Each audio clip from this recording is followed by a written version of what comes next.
early childhood development.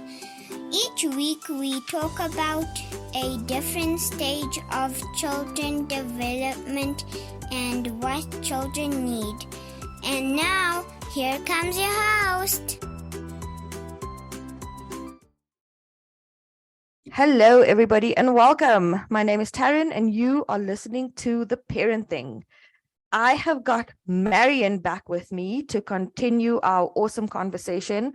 As I explained last week, is we are eventually going to get into the inner child, but we're just talking about a little bit of background. And today, essentially, we're going to talk about how our critical inner voices are the result of how we were parented.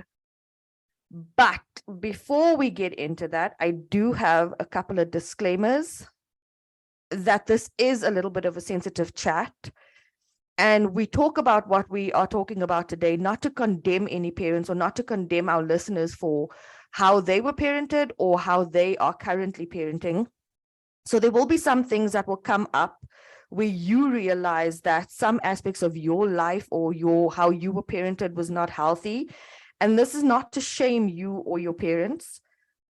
We do this remembering that our parents did the best with the tools that they had. So I would encourage you to be gentle with yourself and be gentle with your parents if some hard realizations come up to the surface here. And Marion, do you have any disclaimers for? Well, I think the bottom line, I have to agree with you. People are doing the best they know how, and the whole purpose of this exercise is to improve the information pool that they're drawing from, which will hopefully improve their ability to make better choices as parents. But also, ultimately, you asked me to talk about the inner child, our child inside.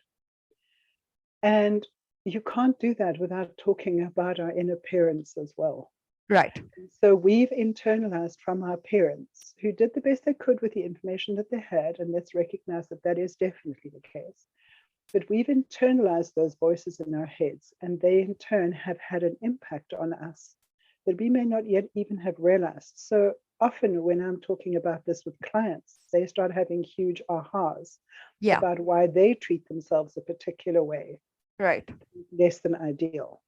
So I love the fact that we're able to give this information to parents so that they in turn can hopefully recognize what happened to them and make sure that they change how they're parenting their children as a result of taking this information into account. And I mean, at the end of the day, we're all just doing the best we can. And I know parents are always trying to do what they can, the best they know how, but often what they know isn't correct or isn't enough.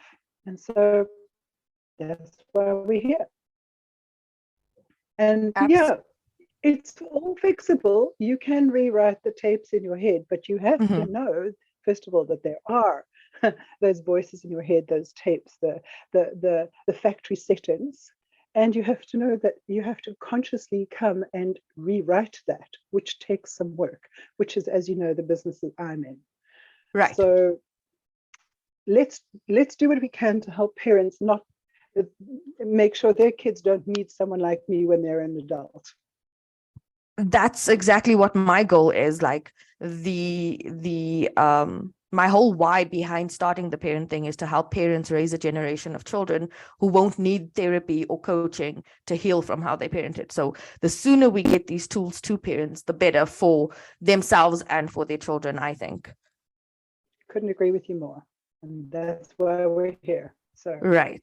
So before we get into the meat of today's episode, let's do a little bit of a recap from last week and what we spoke about, right? So we spoke about transactional analysis, the parent ego state, the adult ego state, and the child ego state. Can you do the recap on these ego states for us, please?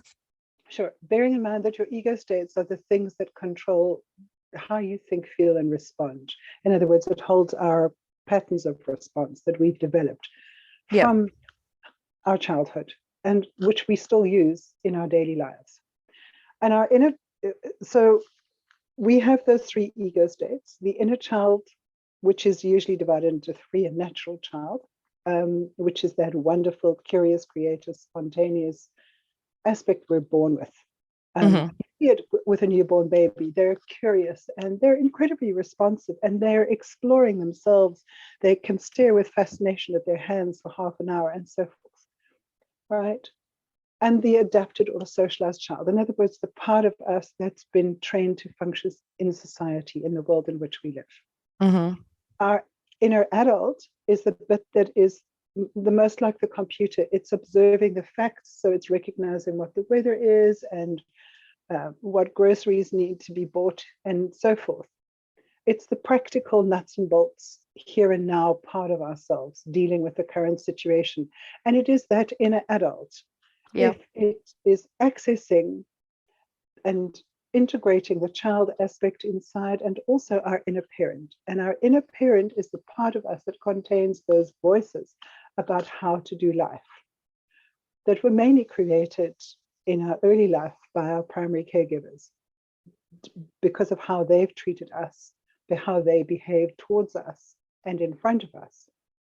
And again, that's usually divided into the nurturing parent, the one who loves us for who we are, and who, by how they care for us, teaches us self-awareness and self-care, and that controlling or structuring, as I know you prefer to call it, parent, who teaches us how to function in the world by, first of all, how they model. In other words, they show us how to do things by how Yep. they themselves do it, and who reward us and punish us, and who love us for what we do.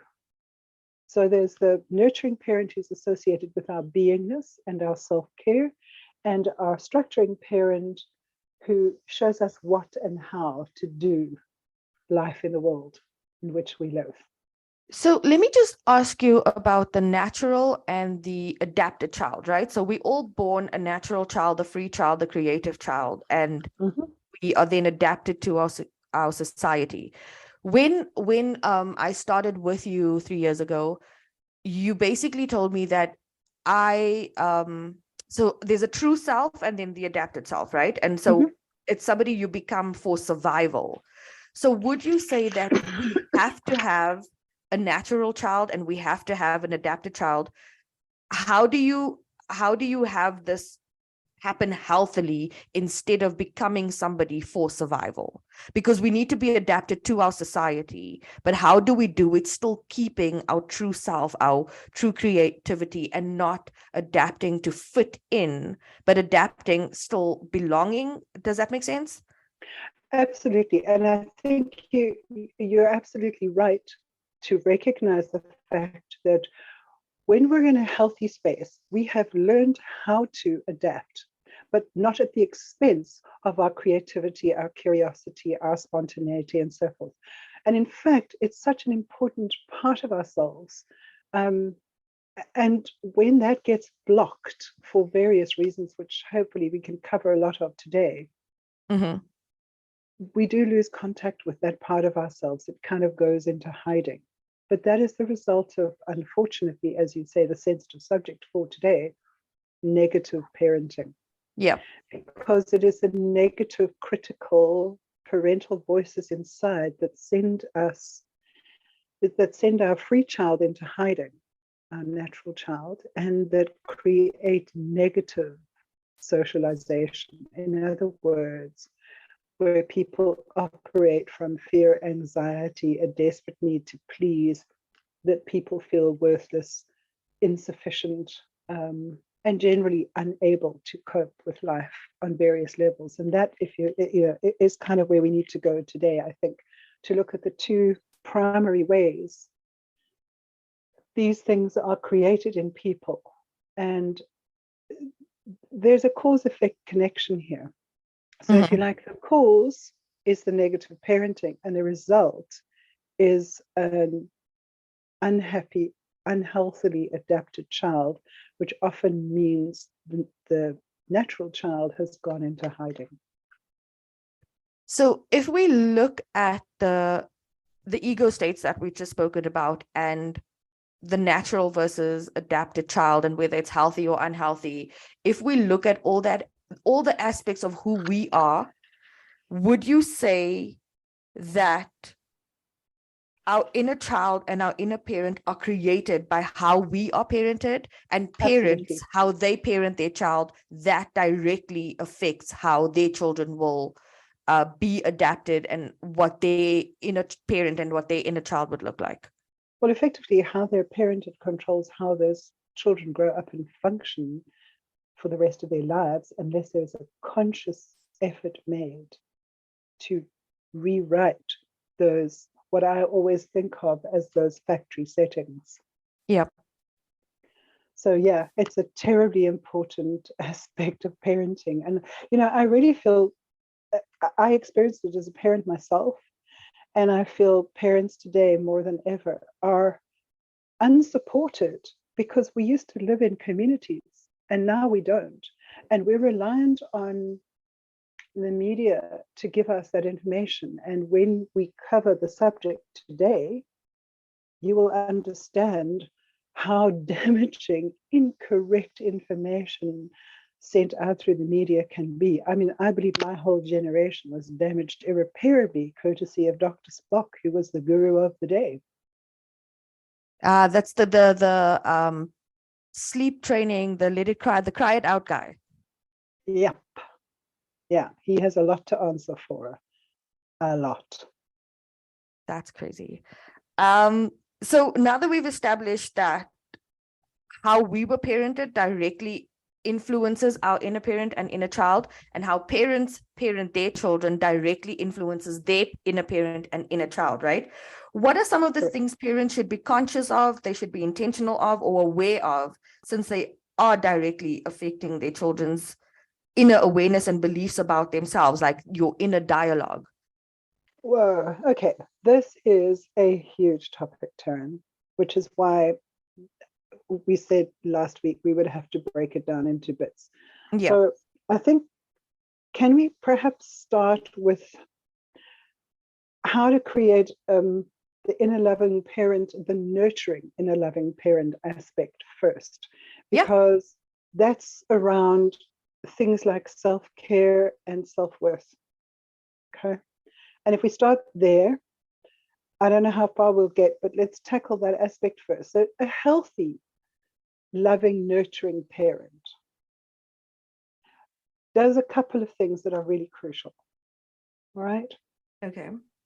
So a healthy, nurturing parent will first of all notice what is happening with the child. Now, that's a really important thing. I can't overstate the significance and importance of.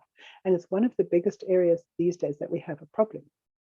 And then when they notice, they will respond appropriately. So, for example, when you have a baby and it's like miserable weather, and it's currently snowing where I am, so it's pretty miserable in this time of year, the parent will notice that the weather is cold and possibly that the child isn't adequately dressed, and will put warmer clothing or a blanket or a hat or whatever is appropriate on the child. The point is, it's that noticing and responding. Now, they'll do it consistently as well. Okay. So they'll notice what's happening and respond to their needs with some action designed to keep that child safe and happy and content. And it is this example of noticing, and with the repetition, we learn, oh, we're going to notice it. Often the parent starts to name it. Oh, you must be cold. Oh, you must be tired. You must be. So we start to name what we're experiencing. We label. So it's noticing, identifying, and responding. And so in time, we learn, this is a feeling that I'm feeling called cold, and what I need to do is. Does that make sense? It does absolutely make sense. Okay. So whether it's dealing with physical feelings or dealing with emotional feelings, it's the same process. Notice, identify, respond. Address. Okay. Yeah. So just before we go on, you just mentioned self-care earlier, and it triggered something maybe because self-care is something you see all over on social media, right? Self-care Sunday, self-care Saturday, it's a hashtag, it's a thing. And so often people think self-care is laying in a bubble bath and putting a face mask on and washing your hair. And I learned with you that that's an aspect of self-care, but self-care is setting boundaries. It's the difficult things too. So can we talk a little bit about what self-care actually is? Well, it's exactly what we've been talking about. Mhm. Noticing what's going on for you, identifying what it is, and then finding an appropriate response. And sometimes noticing that you're really upset and angry, you need to Mhm. know that that's what you're doing. And then you may have to find some way to release it other than beating your partner to death. Because the problem in our world is we haven't learned all of those skills appropriately. So screaming Absolutely. and shouting and throwing the furniture is not a healthy response. Self-care means finding a healthy outlet for your frustration or despair or whatever. And one of the problems is if you're not taught how to manage emotional responses as a child, you struggle as an adult. So it's dealing with the difficult stuff.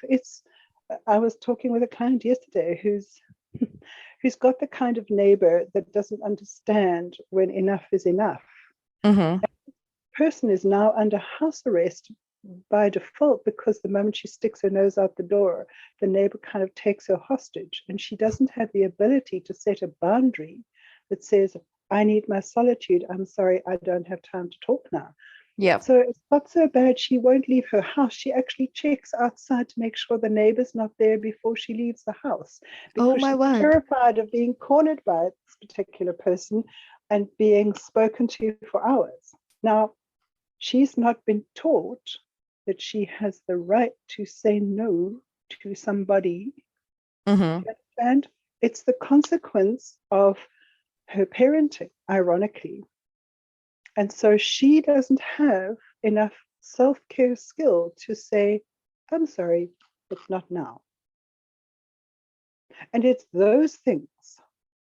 Self-care isn't all just bubble baths and shopping for a hobby. In fact, sometimes Yeah. self-care is going, honey, I know you want this, but you actually can't have it because we can't afford it. Right.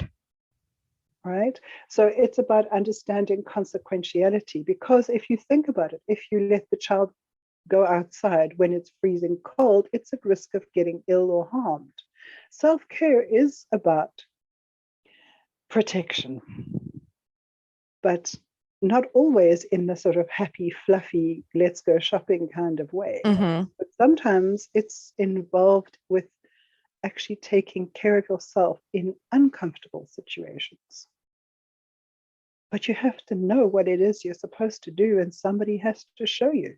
Right. So that brings me to my next question. Let's talk. I actually think that what I'm about to ask you now, I might have to bring you on again after the whole inner child thing. I think I might have to bring you on again. It just dawned on me to talk about emotional intelligence, right? So, Another vast subject, yes. right. So But a lot of parents, like you said, directly linked to this. right, that's what I'm saying. So a lot of parents are not raised to sit with emotions. So people label emotions as negative emotions and positive emotions. I choose to call it comfortable and uncomfortable emotions. So often we are not taught to be okay with the uncomfortable emotions. We are a very hedonistic society, right? Always chasing the good feelings and the things that bring us pleasure. I believe that's why we have the major drug issue we have in our societies, and it's global. This problem is that we're always chasing the happiness and not learning how to sit with the not so good emotions. So like you're saying, self-care is learning how to set those boundaries and say no and sit with our feelings and actually find what is right for us. So now we're telling parents that this is what you need to teach your children, but as you're saying, it wasn't taught to us for the most part. The generations Well, before didn't not teach us all of this. So what are some ways that hmm. parents could be teaching their children to acknowledge their feelings and respond appropriately? And then also, how do parents learn to do this for themselves? Okay, well, the how the parents learn to do this for themselves bit is that's a whole session. And I think That's what that's what I'm probably saying. when we've covered this stuff, they'll understand the process so they know where to go back to for themselves and rewrite those factory settings, because we Okay. are talking about factory settings here. So, in a sense, I want to talk about the basics of negative nurturing, and then a lot of this stuff will start to fall into place. Okay. So, because negative nurturing has two extremes, both of which create an unhealthy adapted child. And what we're talking about is extreme neglect, potentially on the one hand, right? And then smothering on the other. So I'm going to start with neglect. Okay, so we're Right. going to talk a bit more about the difference between the positive and negative parenting aspects. Well, if you want to prevent negative consequences, in other words, an unhealthy adapted child, you have to talk about negative parenting. And specifically in this instance, let's go down the negative nurturing parent on the neglect aspect. Okay. So a failure to notice is the most extreme version. Okay. Now, I don't know if you've encountered things like the Amish, but when they shun somebody, they essentially neglect them at the most extreme level. They do not speak to them, they do not acknowledge them, they do not honor their existence, right? And they do that to discipline people, to pull people back into the way of life that they have decided. Okay, it's the ultimate punishment. And it causes people to either cooperate or suicide. And it's been documented. There's plenty of information about it. Now, even worse with a child, because they don't have agency to do anything about removing themselves from the situation. Okay.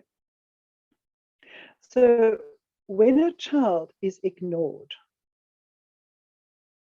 the message they get is that they have no worth in the world. It is the most profound cause of a lack of self-esteem, because the messages don't care if you're here or not.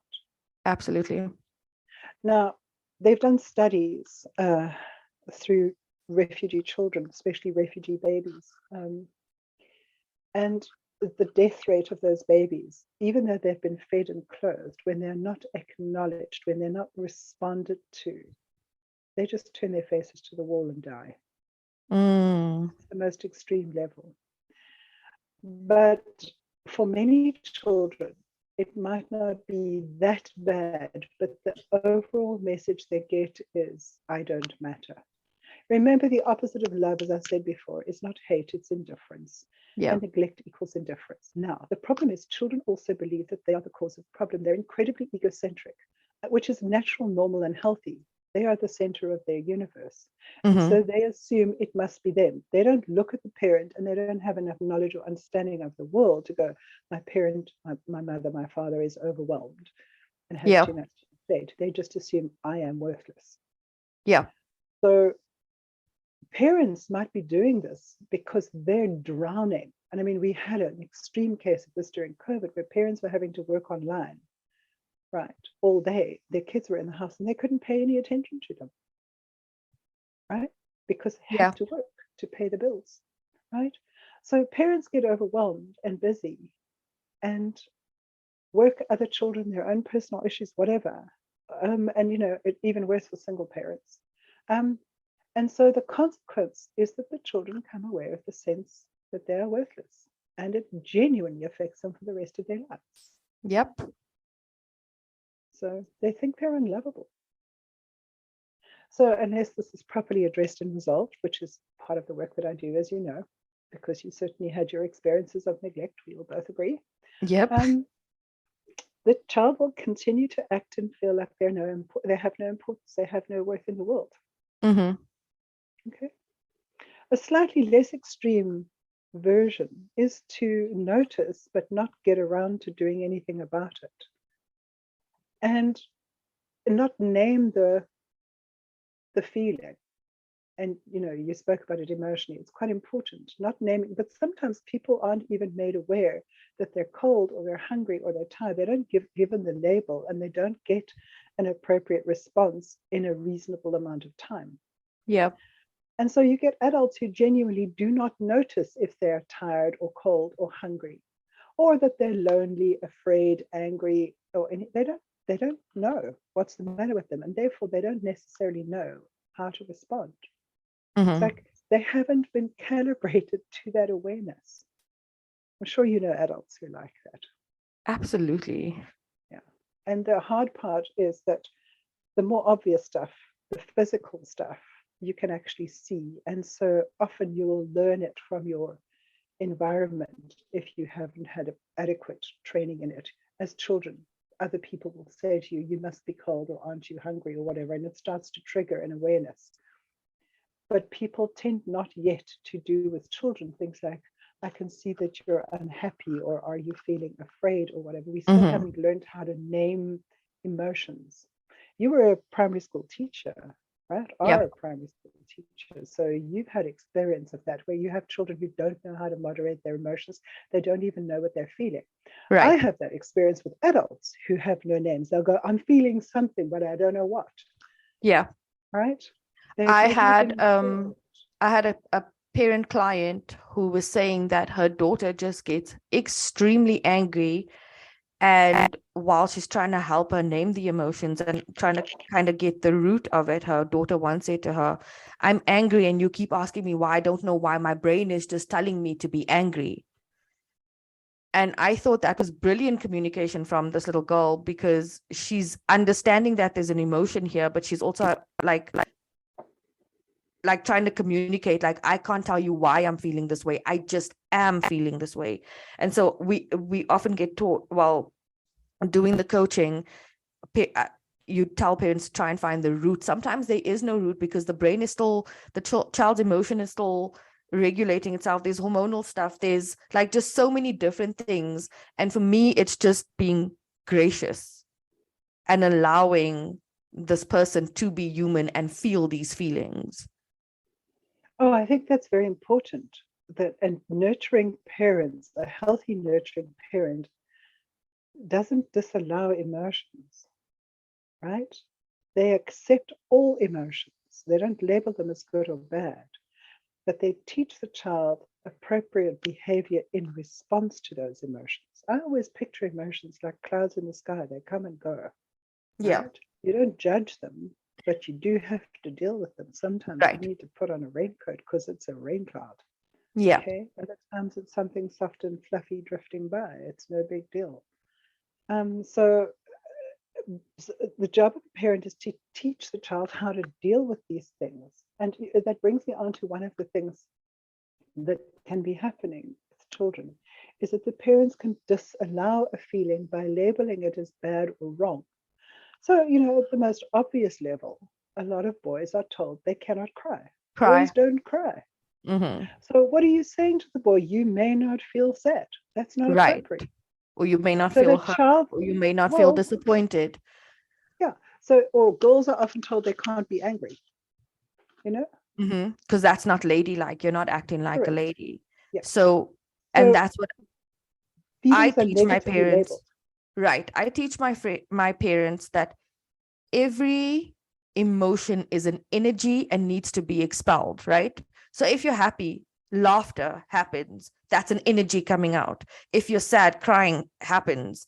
That's an energy coming out. And what happens is, if we hold all these feelings in, all that energy stays in our body, and it's going to manifest in some sort of sickness. It's because it has to come out, right? Well, yes, or it transmutes into another feeling. So often, for example, when anger or sadness, for example, has been disallowed in a boy, it transmutes to anger. Right. Which eventually can become depression, right? If they can't get to the source, correct. Okay, but essentially they can't find the source of the anger, because the real feeling isn't anger. It's a surrogate feeling. Right. So that's what I'm saying. But either way, it's going to manifest itself some way, because the energy has to come out. So correct. In but saying it may all of often that, come out. So women, for example, who are told as girls they can't be angry, often do become depressed or sad instead, because it's a more acceptable emotion, or they become anxious, afraid. And so I think we've got an enormous amount of non-legitimate anxiety, because it's a transmuted emotion. In other words, it's a surrogate for the real thing. And so they're looking for the cause of the anxiety when the actual problem is something else. It's rage or it's sorrow. Right. So we'll come back to the self-care thing, right? If parents would, instead of saying you can't be angry, that's not ladylike, but rather teach somebody how to be angry healthily. Like being angry is okay. You express it in words, or I tell parents it's okay to have a child hit an inanimate object, like something that doesn't feel pain. Like go and get that energy out, like go beat on a pillow, go beat on a punching bag, like get the energy out. So if parents help their children feel the emotions healthily instead of hitting a person, getting the anger out, would you say that that will impact emotions better? And part of the nurturing process, the nurturing cycle, is to identify, in other words, to acknowledge or notice the feeling, identify it, and then teach them an appropriate response. And there are various different kinds of appropriate responses. Right. But it's linked to another aspect of parenting where you need to understand consequence. So if you go and punch Johnny, right, then Johnny's going to come back and punch you at another time when he's unhappy with you. And hey, you only have to look at what's happening in the world to understand this behavior is all over the place. Right. So learning how to hold a boundary, but at the same time, say what you mean, but don't be mean when you say it. When you say it. Yeah. So learning how to deal with anger, which by the way is a necessary emotion, and right. We can talk about that for ages, but I want to cover the bigger picture and paint the background properly before we go into the specifics. So let's just say we need to notice, name, and appropriately respond to what our kids are feeling in order for them to learn how to do that for themselves, right? And the other thing, of course, is that we need to model by how we do it ourselves. Right. And so if we have a parent that's yelling at the top of their lungs when they're trying to get you something, they are not regulated. They are not controlling their anger well, but then that's what the child learns, right? So that cycle then continues. And so that's why my question earlier was like, how do we teach parents to learn the appropriate responses for themselves first? Well, yeah, look, I think in truth, it ends up being a parallel situation. But I think my absolute best in all time is still this cameo memory I have of someone I knew giving her son a hiding, literally with a weapon, going, "Don't you ever dare hit your little brother again." And I'm thinking, what alternative are you teaching your child? Right. What you are modeling is the exact thing you are actually punishing your child for doing. What chance does that child stand? Okay, and I remember at the time being heartbroken for that kid because the confusion that he must have felt must have been overwhelming. Anyway. Right, an absolute dissonance. Yeah. I mean, cognitive dissonance on a monstrous scale. Yeah. So our job as parents is to teach the child to acknowledge their feelings and then how to calm themselves and respond appropriately. So not to shame themselves, not to shame the child, and not to disallow their feelings, because then that's what happens. And we go, I can't be angry. I mustn't be sad. And then we don't manage our feelings effectively. And what happens, as you rightly say, is it often then does go inwards and we self-destruct because that energy then comes out as some sort of physical impact. Right. So these are all pretty much examples of overt neglect, right? Overt negative parenting. Can you give us like less extreme examples where I believe that a lot of negative parenting is often unintentional, but it still affects the child, right? Totally. So can you give us like the less extreme examples where parents are not intentionally neglecting or hurting their children, but the result is neglect and hurt? Well, there are degrees of this. One of the most common is that that unintentional labeling, where they'll say to the child, you can't be hungry, or you can't be tired, or you mustn't share your toys with your friend. Don't be whatever, don't be mean. First of all, it's a wrong labeling, and then which confuses the child, right? So they learn that wanting to have their own stuff is mean.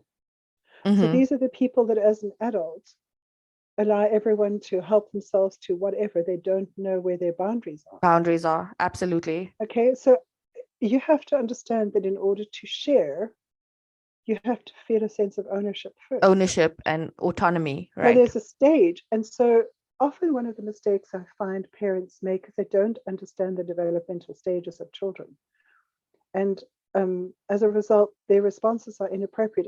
They don't mean to be inappropriate, but they don't recognize that the child has no concept at that stage for what it is that they're wanting. So learning to share can only be done around the age of 5 or 6. They don't have the capacity before that. It's not something Right. they understand. There's an ownership that Correct. comes naturally before that. That's So why we hear it's- 2 and 3-year-olds talk about mine, mine, mine.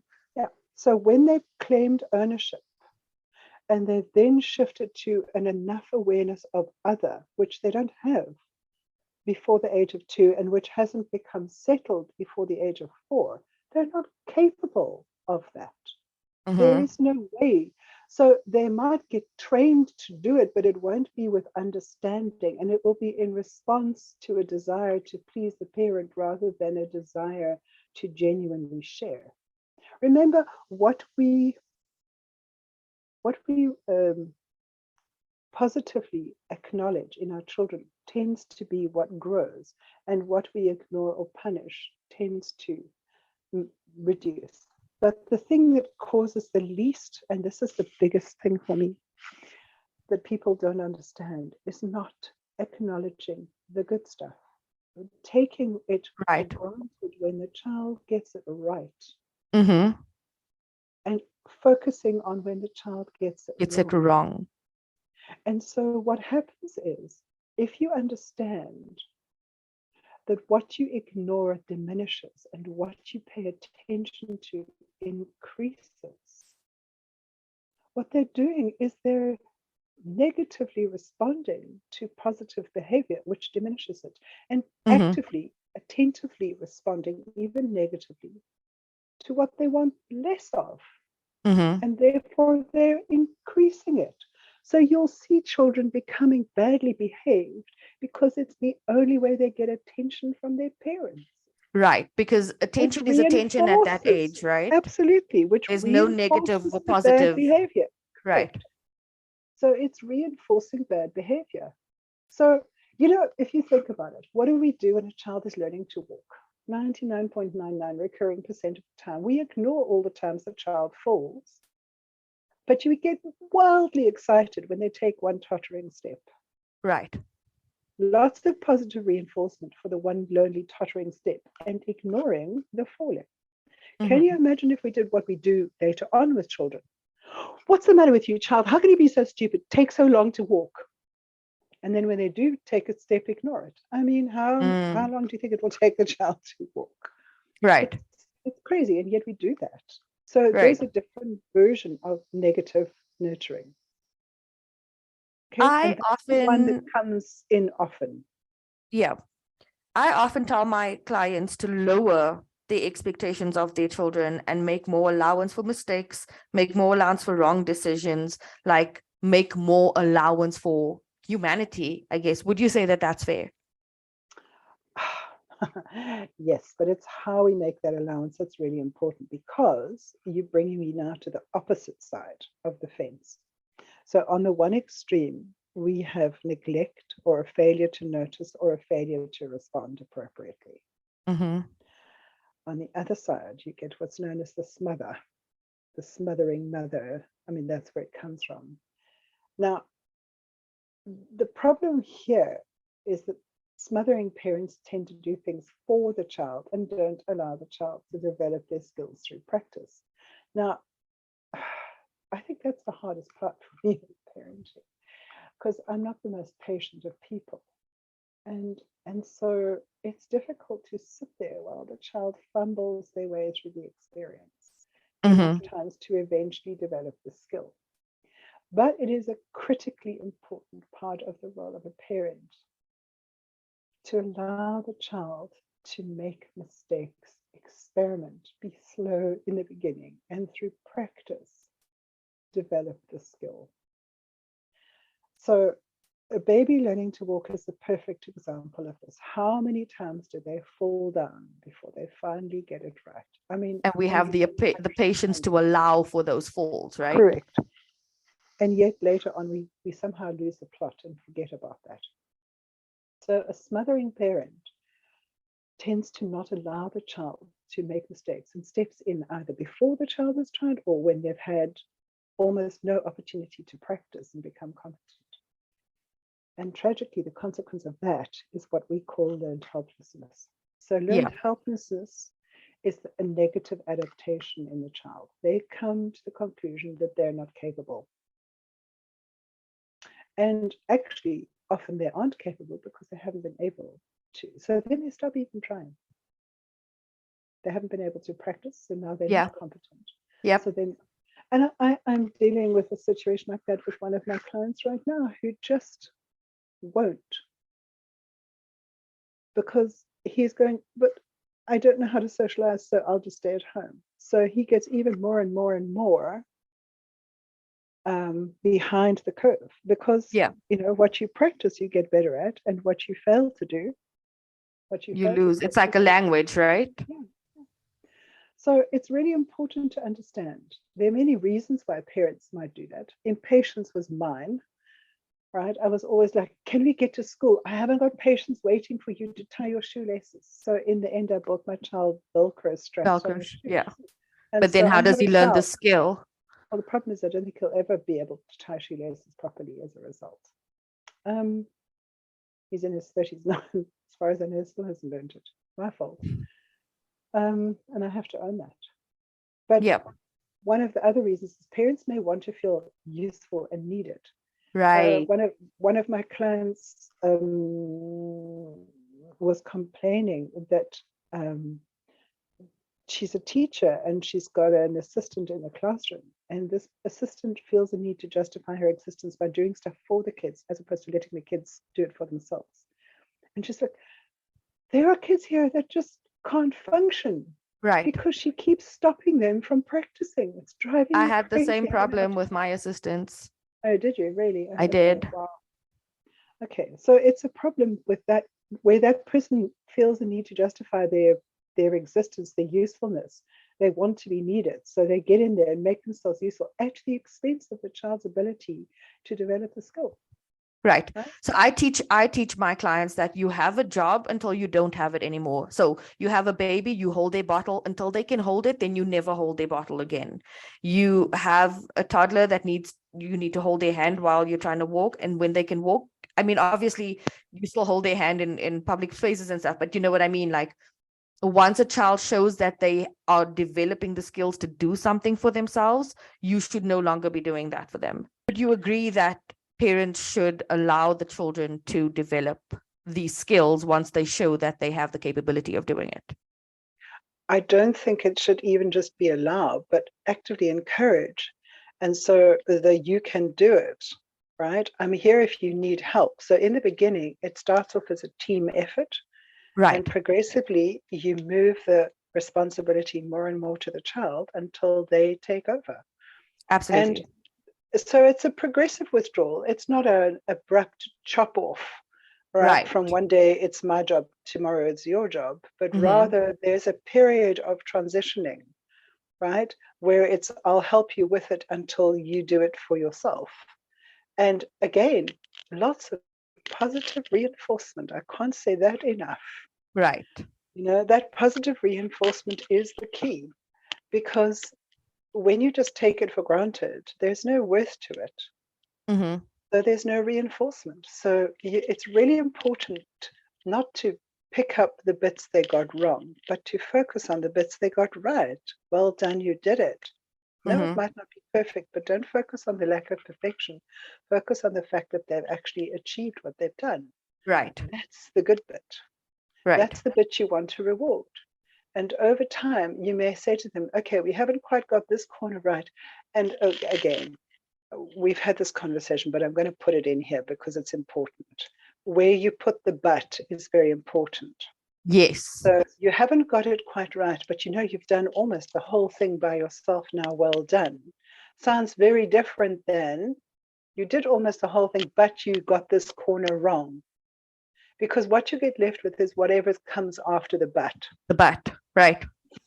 And that's So, scientifically proven that the brain only hears what comes after the but or the well, it or. only retains. Retain, sorry, yeah. You'll hear it all, but you'll retain the last bit. That's what's big on the radar.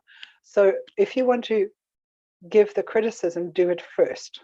Right. So don't go yes, but, go but yes. It sounds crazy, but it's important.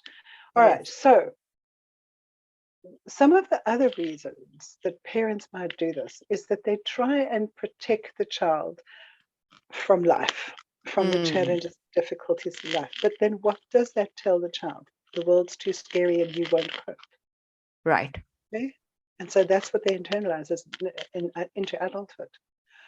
The other thing is also they may be reacting to their own fears or their own history sometimes, and so being overprotective. They're called helicopter parents, right? Where they hover over the child and they never let the child explore, experience, experiment. They try and moderate the environment for the child, but what does the child learn from that? The world is a scary place and I can't cope unless there's somebody to help me, right? Yeah. None of those create a child who has confidence in their ability to handle things. Right. This is a person who grows up lacking in confidence and reliant on others. Yeah. So you get that 50-year-old woman whose daddy is still paying her bills, or you get a middle-aged man who's still going home to his mommy for lunch and laundry, right? Right. A person who's looking for someone to take care of them, who's too anxious or who lacks the determination to see projects through because the moment it gets hard, they want somebody to rescue them. Right. Yeah, we've covered a lot today, and that was just some of the nurturing aspects of the parenting model. So we're going to have to save the guiding parent aspect for next time. Can you, in the meantime, recommend any literature for parents on this topic? So if you want to know more about parenting in the context of the transactional analysis model, probably the best book I could recommend is called Growing Up Again, Reparenting Ourselves, Parenting Our Children, by Clark and Dawson. You can find it on Amazon. That actually speaks to the whole topic that we've been talking about, because you were asking about how we deal with our own experiences of being parented as well as how to parent our children. So what we're talking about, this book covers both aspects, all right? But it's such a broad topic. I think the biggest thing of all, in full honesty, is awareness. And hopefully when parents become aware, a lot of this becomes, when you stop and think about it, becomes evident. And you can kind of recognize if you've been going off track. I don't believe parents wake up and look at their children and go, how can I hurt you today? How can I damage you? All parents that I've met are well-intentioned, but often they don't have the right information. Frequently, all it needs is the right information. And knowing what you're doing wrong isn't enough. You need to know what you need to do instead. That's the big thing. Right. And there is a lot of information out there. Unfortunately, there's a lot of conflicting information, which can get a bit confusing. So it is kind of important to check where your source is. You know, as I said, old Dr. Spock is guilty, in my opinion, for creating a lot of harm because he actively instructed parents to intentionally neglect their babies.